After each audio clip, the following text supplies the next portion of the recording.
All right, good evening, ladies and gentlemen. It is your host, Blackbeard Mirage, Midnight Mirage Night Edition. Time to go into some more classics, deep into some more history, all right? And tonight, we are going deeper into the grounds of America, deeper into the history of ancient America, primordial or old America, all right? Archaic America, that's what we're going into.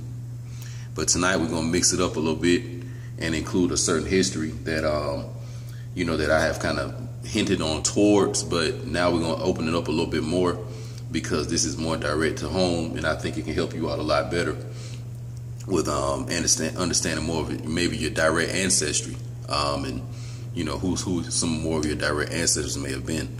So this tape will kind of help clear that up a little bit. And since I came into this understanding, the last few weeks, it's been revealing in my own personal life. I've been feeling a lot more secure and confident, with this history. And it's just like, when you start cooking with fire, like it seemed like ever since this solar eclipse transition, a few weeks prior to it, something my spirit was just, put me on more Aboriginal stuff and making me put my mindset, my focus and concentration more on the lands of America, in particular in ancient America. And I know I'm hitting on something real strong.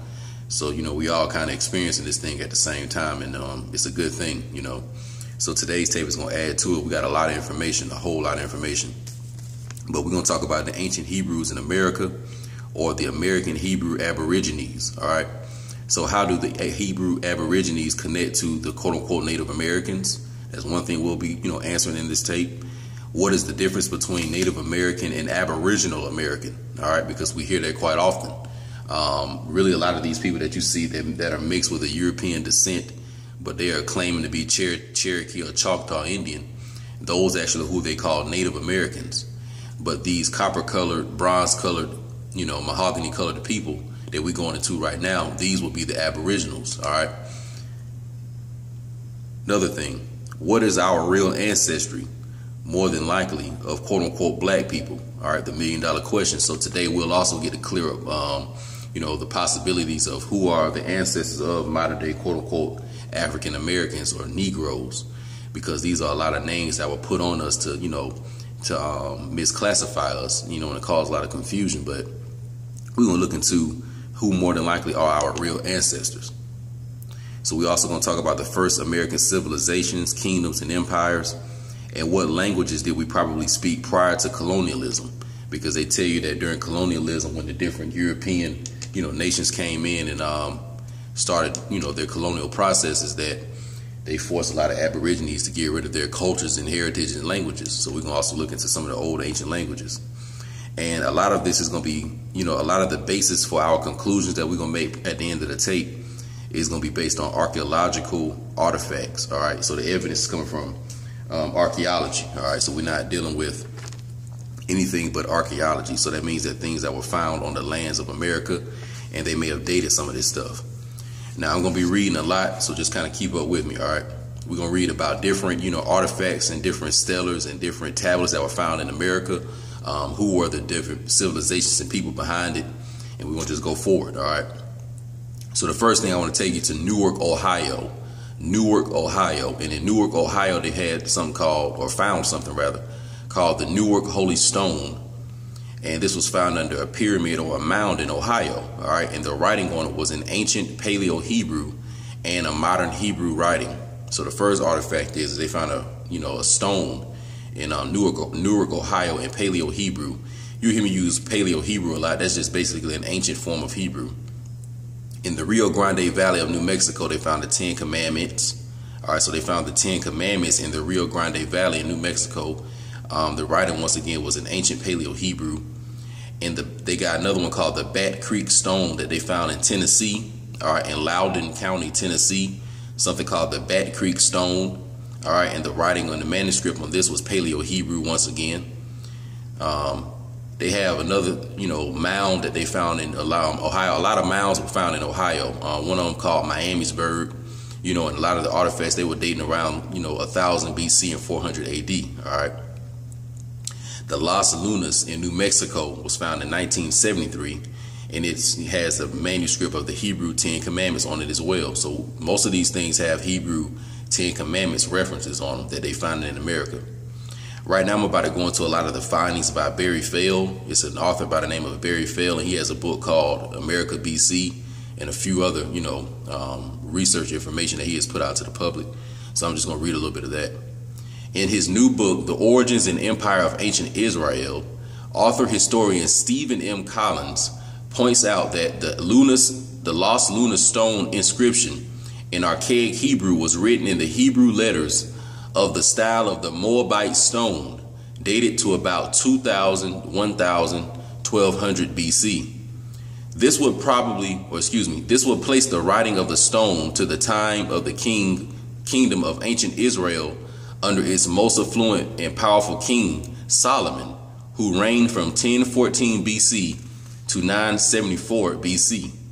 So this lost lunar stone that they found in New Mexico in 1973, they basically are saying that this more than likely was during the time of King Solomon, who reigned from 1014 BC to 974 BC. But also notice how they're connecting this lost lunar stone to style of Moabite. All right. So once again, showing you that ancient Canaanite Phoenician connection, because you're gonna hear Phoenician a lot in a minute. All right. So let's continue. And the date of this lost lunar's writing on this stone is unknown. So they don't really know the dating of the beginnings of this Paleo Hebrew writing. All right. A lot of it may be the beginnings of the post-flood periods. All right.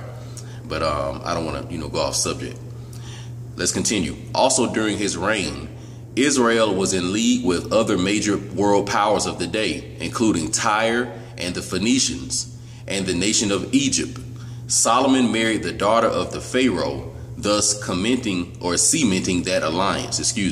So it's telling you right now that during King Solomon's reign, that Israel was connected to other world empires, such as the Phoenicians and the Egyptians. All right. So there was a multiplicity in this Israelite empire, connecting it with the Phoenicians and the Egyptians. And this was solidified through Solomon marrying the Pharaoh's daughter. All right. You can even read about this in the Bible, believe it or not. So this is why I said in the past tape that you got to start looking at a lot of the Old Testament history and New Testament history in terms of the Americas. All right. It's been kind of working out when I've been looking at it that way. Let's continue. Another fascinating archaeological discovery in America is an ancient artifact bearing an old Hebrew inscription of the Ten Commandments unearthed in Ohio in 1860. The tablet also includes a scene of an individual, Moses, carved into the front of the tablet in considerable detail, holding the tablets of the Ten Commandments. This artifact was discovered in an ancient burial mound. The Hebrew inscriptions also has characters of the old Phoenician alphabets. So right here, another fascinating discovery in America is an old artifact of Hebrew inscription found in Ohio in 1860, and it's a tablet that has a scene of Moses and the Ten Commandments and Moses holding the tablets. All right, and they found this in Ohio in 1860, and they're saying that this Hebrew inscription includes old Phoenician alphabets. So the first little clue I'm gonna give you is that the Hebrew and Phoenician alphabet, or the Hebrew and Phoenician form of communication, is closely associated. Keep that in mind. Also, this may be like the fifth artifact that they found, showing the Ten Commandments story. So right now we're finding multiple artifacts in America that are showing you Paleo and Hebrew writing, Paleo Hebrew or ancient Hebrew and modern Hebrew writing. And they are giving you a lot of scenes of the Ten Commandments. So we already are seeing an ancient Phoenician Hebrew connection in America and a retelling of the Ten Commandments. All right, let's continue. And they said that this artifact was found in an ancient burial mound in Ohio. Okay, an ancient burial mound in Ohio is where this was found. Let's continue. More evidence of early Hebrew Phoenician presence in North America hundreds of years before Christ was found in New England. At Mystery Hill, named for the quote-unquote mystery concerning the origin of the site, in New Salem, New Hampshire, a large temple observatory site of about 20 acres was discovered by early colonial settlers, or European Caucasians rather, excuse me. I want to apologize real quick. In a previous tape, I was mentioning Mystery Hill and I accidentally said Rhode Island, but it's actually Mystery Hill in New Salem, New Hampshire. So that's Mystery Hill in New Salem, New Hampshire. Let's talk about what they found. included a shrine or shrines with dedications to the god Baal, a Phoenician Canaanite deity condemned by the God of Israel. Dr. Barry Feld dated these inscriptions to about 800 to 600 BC, a time of apostasy in ancient Israel. Radiocarbon dating of the site, however, indicates it was also inhabited back to the 2nd millennium before Christ. More evidence of Hebrew-Phoenicians being present in Americas comes from a burial mound found in 1877 near Davenport, Iowa. Barry Feld has investigated this ancient stellar and found it contains joint inscriptions in 3 ancient languages: Iberian Punic, or related to Phoenician Hebrew, Egyptian, and ancient Libyan. Why these 3 languages? During the time of King Solomon of Israel, the leading world alliance of the time was a triple alliance consisting of Israel, Phoenicia, Egypt, and Libya. Let me repeat this last part. It says that this ancient stellar was found to have 3 languages. These languages included Phoenician Hebrew, or what they call an Iberian Punic, Egyptian, and ancient Libyan. And they're saying that during the times of King Solomon, the world-leading alliance of that time was a triple alliance containing Israel, Phoenicia, Egypt, and Libya. So that's showing you that Libyan American connection, because think about how you had a lot of so-called African Americans and how they'll choose to go to that country, Libya. So basically right here is showing you a rooted ancient connection of ancient Israel, Egypt, and Libya. All right. And, you know, a lot of these 3 different empires, you know, cemented their alliances by marriages, etc., and by trading and by setting up certain, you know, businesses together. OK, so this is why a lot of times you will hear me correlate the Hebrews with the Egyptians, because to my knowledge, the Hebrews and Egyptians are closely related. You know, actually, the Hebrews and the Egyptians, you could say they both are Hebrews. All right, because the Egyptian Empire, like I've said before, is a consolidation of whatever was left behind after the Atlantean stage, or the pre-Diluvian stage, or before the flood. All right, so the people of Egypt, you know, actually still consist of ancient, what you can say, I guess, Canaanite people. And I'm even going ahead and put some Semitic people in there, okay? And you will see in a future tape when I talk about, you know, Joseph and the Hebrew presence in ancient Egypt, and basically, you know, showing you that ancient Egypt and ancient Israel have always had a connection. I'll go deeper into the little conflicts that they had. But long story short, it's just family fighting, all right? So Egypt and Israel have, you know, been connected throughout the ancient world all the way to the modern world, okay? That's something you need to keep in mind. And there were times where you had pharaohs of Egypt who, you know, had a helping hand with the Israelites, and there were times where it wasn't, okay? But the point also is that a lot of the Egyptians, they spoke Hebrew themselves. So not only are these Phoenicians Hebrews, or these Hebrews are Phoenicians, but the Hebrew language also seems to be a universal language. So, all right, so let's continue. So going to that $1 million question. Also, before I do that, like I was telling you about New Salem, New Hampshire, Mystery Hill, they found this basically a shrine dedicated to Baal. All right. And we know that Baal, or Baal, all right, once again, give you that Moorish connection and that Moabite connection. You know, that was found up, you know, around New Hampshire. So why are they found in Phoenician or Canaanite temples up around New Hampshire? All right. Just showing you ancient, you know, connections in the world. In America, rather. And once again, the Hebrew language is being used for all this. So we more than likely, as far as, you know, quote unquote black people at least, we more than likely spoke a variety of languages with a Hebrew-Phoenician core as Aboriginal Americans when the European Caucasians encountered us in the 15 and 1600s. So more than likely, you know, just putting this out there, you know, the root language that we were speaking was a Hebrew-Phoenician connection. And language, rather, excuse me, a form of communication, because the Phoenicians actually were responsible for a lot of the, you know, traveling on the water and things of that nature. And they had a lot of the ships and did a lot of the voyages and did a lot of the, you know, the mercantile for other nations. And even Egypt, you know, Egypt would hire Phoenician, you know, seamen and sailors basically to do a lot of trading for them and to handle certain business for them. So, you know, the Phoenicians were actually the people who were ruling the waters for a lot of the ancient worlds. And they were the navigators. and they ruled what we call the 7 seas. And these people spoke Hebrew. All right, so there's a certain perception and a certain kind of understanding you got to have when you're dealing with this Hebrew history. You have the Hebrew history from the Bible that's trying to point you in a certain direction, and then you have the reality of it. And see, you got to look at the reality of it. And the reality of it is that a lot of these Hebrews, they're also Phoenicians, and that would tie them to ancient Carthage as well. So that means that the Hebrew language was also being used in ancient Carthage. All right, it was being used in ancient Carthage, and also the Hebrews had, a particular something specific about them, because the Hebrews really weren't a colonial type of people, meaning that they were going around and colonizing certain places. Even the Egyptians had that, nature. But when King Solomon's reign came in, it seemed like he expanded the empire a little bit more, opened up more trades, and made, more international business deals so Israel can become more of a global empire. And this is when, King Solomon was ruling. So that's why you see a lot of wealth and a lot of growth in his time in the Bible. And this is also why you see him connected to the Freemasonry here in America, because King Solomon was, actually funding a lot of these voyages. So as far as the real person, King Solomon, was this actually a real person, or is this history based off of, we could say either one man that was an Israelite or a Hebrew, or a group of them that may have been?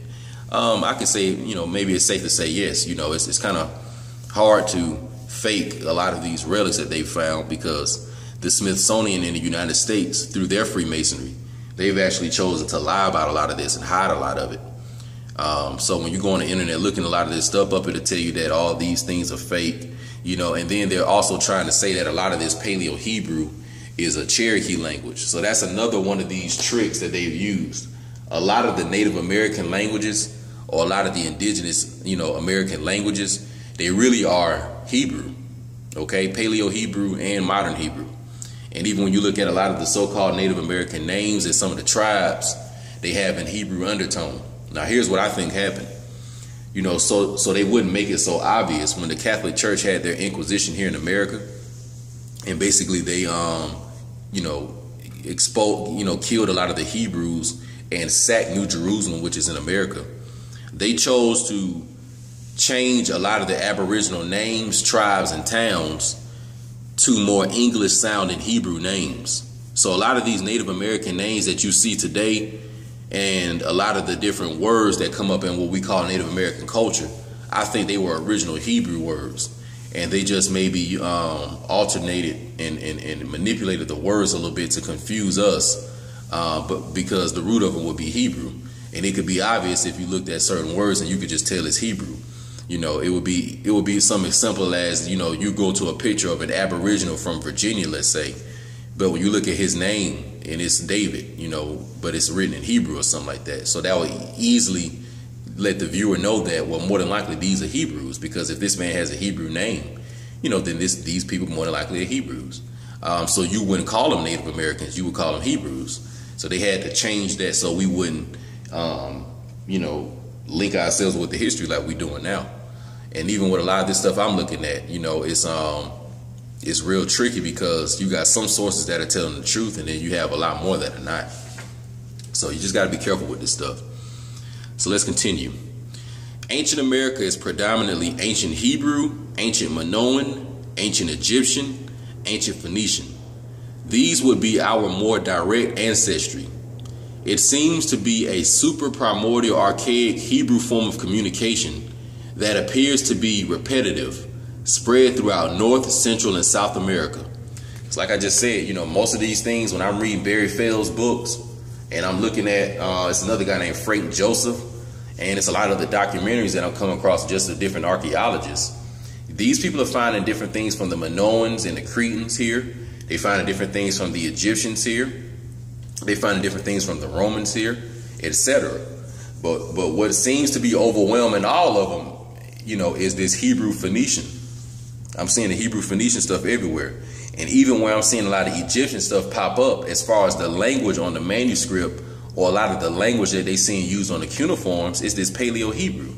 So, this Paleo-Hebrew had to have been an international communicative language. It had to have been a language that everybody knew, or a language that everybody spoke. You see what I'm saying? So, one thing when they say the 12 tribes of Israel being scattered out, a lot of that is mythological. And that's also trying to show you a story of the different navigations and different voyages and journeys that these Phoenicians went on. You know, when they was going to the different 7, you know, continents and doing a lot of the traveling around the world. I mean, they all went different places. And some of the places they went, they stayed. So you had Hebrew-Phoenicians that went to Asia. They made trades, and some of them stayed and created civilizations. So that's how you got Hebrews in Asia. You had Phoenicians that went to India. You know what I'm saying? Ancient India, and some of them stayed there. You had Hebrew-Phoenicians that went so-called Africa. You had Hebrew-Phoenicians that came to North America, Central America, and South America and stayed. So if these people were, you know, responsible for traveling on the waters, that means that they had access to every continent. They went to every continent, and more than likely they stayed at every continent that they went. All right. So the Hebrew-Phoenician connection is very, very important, and that's, you know, something key to us. I think a lot of the languages here were Hebrew. All right. Even quote-unquote Native Americans interviewed admit to not being responsible for the tablets, mounds, pyramids, and civilizations. So in a lot of the documentaries and things I'm coming across, when these people are interviewing the Native Americans of these areas, the Native Americans are telling them, we did not create these mounds, we didn't create these pyramids, we didn't put these stelas in the ground, we didn't create these tablets. We don't know who did this. This was done by the people who were here before us. That's what these Native Americans are telling these archaeologists that are interviewing them that live in these areas. When I was researching the whole Kincaid thing and the Smithsonian United States Army, when they went to the Grand Canyons and went to different places of Arizona, and they would find a lot of those ancient Egyptian relics, when they interviewed this guy out there, he was a Hopi Indian. And he said that his ancestors were Egyptian, Hopi, and European. And he gave a lot of information to these European Caucasians about the Egyptian relics and the Egyptian pyramids and the Egyptian temples in the Grand Canyon. Now, you gotta remember that a lot of these Native Americans, they were the ones helping these European Caucasians out the most, because us Aboriginals, you know, we had a lot of them, you know what I'm saying? You know, I won't necessarily say it's slavery, but a lot of them were trading against us. So, you know, we had a heavy hand on them people. So when those European Caucasians came here, they were very, very quick to help them out, because the Aboriginals of the land, you know what I'm saying, was ruling shit, and they was tired of being up under us.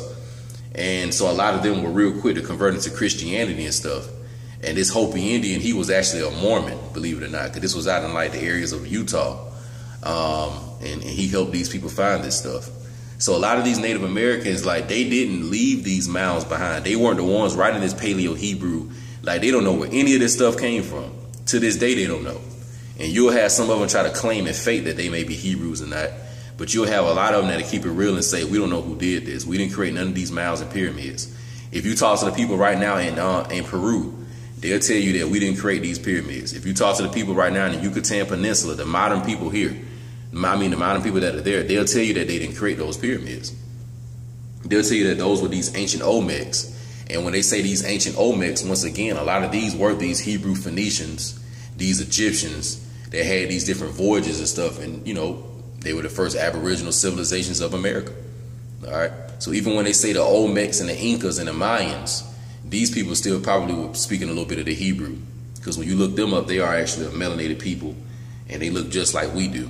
So, you know, what I'm saying is that the ancient form of Hebrews and the ancient form of Judaism includes what a lot of people probably would call paganism, okay? Because the ancient form of Hebrew worship was, it was just that, it was ancient, you know? So a lot of us viewing it, you may call it paganism. I've seen certain pictures, for example, that shows Yeshua at the Last Supper with the 12 disciples, and they have shown the windows in the room that are behind Yeshua in the picture. And I've seen pictures correlating those same windows with the windows in the pyramids in South America and a lot of the temples in South America, and they actually match. So a lot of the windows that Yeshua pictures that you see, or the pictures of Jesus in the Last Supper, and you see those windows behind them, those actually are showing you and trying to hint at that they possibly could be inside of the pyramids in South America. They possibly could be in some of those temples in South America, because they don't look like that over there in so-called Africa. All right. So let me continue. There also is an Orthodox Coptic Gnostic form of Christianity in ancient America. Ancient relics depicting Lucifer and Christ dating to about 325 AD. So there was some more documents and stuff I found on, the Orthodox Coptic Gnostic origins in America. All right. And they found some different, pictures and different tablets that had Lucifer and Christ on it. And it was a female who basically was, a code breaker. And she was saying that because of this usage, the Orthodox Gnostic Coptics were really the only people to, say that Lucifer and Christ actually were brothers. The Nicene Council, which was actually what ushered in the Caucasians' use of the white Jesus narrative, that they kind of set up the Holy Trinity as the Father, the Son, and the Holy Spirit. And everything outside of that, they viewed it as being blasphemy, and they viewed it as being heretical. So, a lot of these archaeologists are saying that a lot of these Coptic Orthodox Christians, Gnostics, a lot of them came to America to avoid, the Catholic Inquisition that was after the Nicene Council in 325 AD. Because like I'm telling you, like once they created that white Jesus thing, like everything that was prior to that, they started killing, destroying, changing pictures and all that stuff. You see what I'm saying? So really what we call Christianity, that's really Orthodox Coptic Gnosticism. All right. That's really what that is. And they found that presence here in America as well. So, the fact that some of you all may be Christians, that's not wrong. Nothing wrong with that. But you need to realize that your form of Christianity is more of an Orthodox Gnostic Coptic form, or more of a Hebrew, more of the Hebrew form of this stuff. So just kind of understand that history and tie yourself with that versus the Nicene Council, bleached out Jesus shit. Like that's not really your history. You more under the Yeshua period, which is much more ancient. There also is a specific pure type of copper found in Michigan, and this copper has been found throughout the world. It has even been found in a Phoenician shipwreck outside of Turkey or across the Mediterranean Sea. Another thing I came across is that there is a certain type of copper up in Michigan.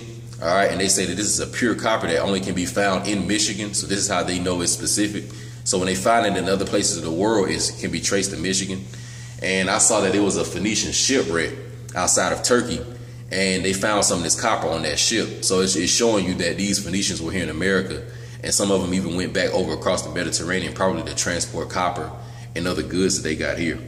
But also a lot of them stayed. So it's very, very silly to think that these Phoenicians came here, either traded with some Aboriginals here and left. A lot of them stayed. You see what I'm saying? And that made up the early civilizations of America.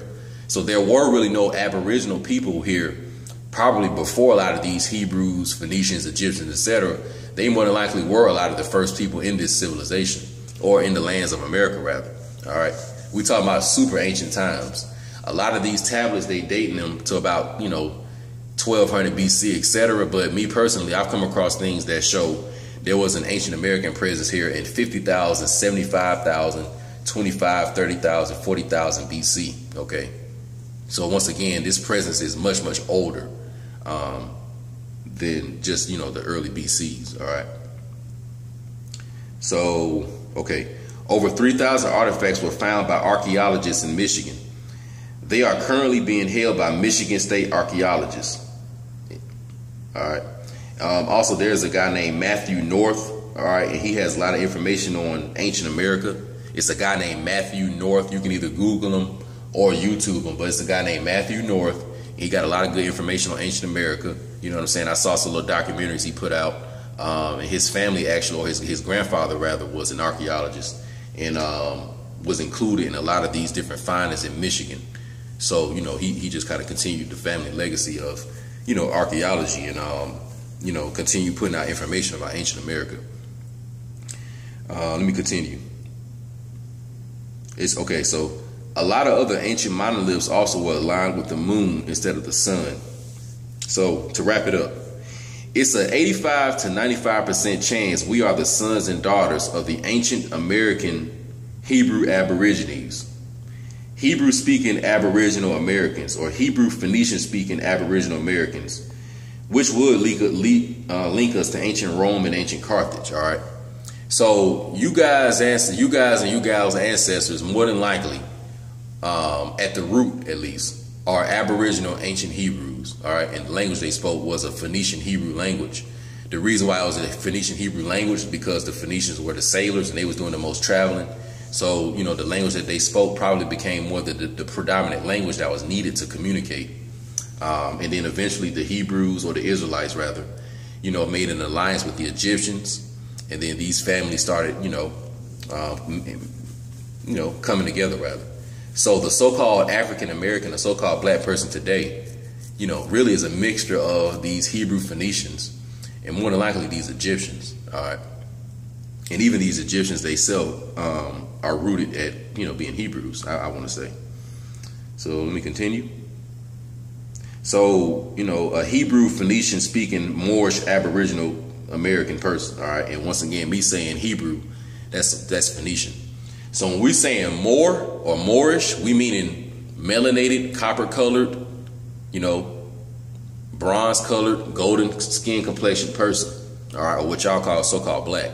When we say in Hebrew, we mean not only the language, but more than likely also the bloodline of these people, all right? I think this Hebrew bloodline is one of the most ancient bloodlines on the planet. I think the Hebrew bloodline is one of the most ancient bloodlines on the planet. And I think that a lot of the other bloodlines and the other blood types come from this primordial Hebrew blood type, you know, but that's just me. So, you know, this is more of the direct history. So the concept and the idea that we were stolen from Africa or something like that doesn't really line up. It's a whole lot harder to prove that. So once again, you brothers and sisters are Aboriginal Americans. You all's ancestors more than likely are Hebrew Phoenicians, Egyptians, some Minoans and Cretans, Libyans, and there was other few civilizations here as well. But as far as the predominant language that we see being spoken, I'm seeing a Hebrew Phoenician language. And you also got to remember that what we call in Islam, or the Muslim community, or the Muslim science, actually is an extension or uses a lot of the Hebrew. So even though you see a lot of Islamic presence here in America, that's still Hebrew, you know. So we just cracked open one of the 7 seals, ancient Hebrew Aboriginal, you know, presence. And, you know, let's just look into that a little bit more. So I kind of understand more why they saying that, you know, the Hebrews and Moors are the same people. Because that, you know, that's our identity. It is, you know what I'm saying? So when you're saying an American, you're also saying a Hebrew Phoenician. So you all are Phoenicians, all right? You probably more Phoenician Hebrews more than you are Egyptians, all right? So it's a boy Blackbeard, you know, Autochthonous history, just trying to put the pieces together. Stay tuned. I'm out.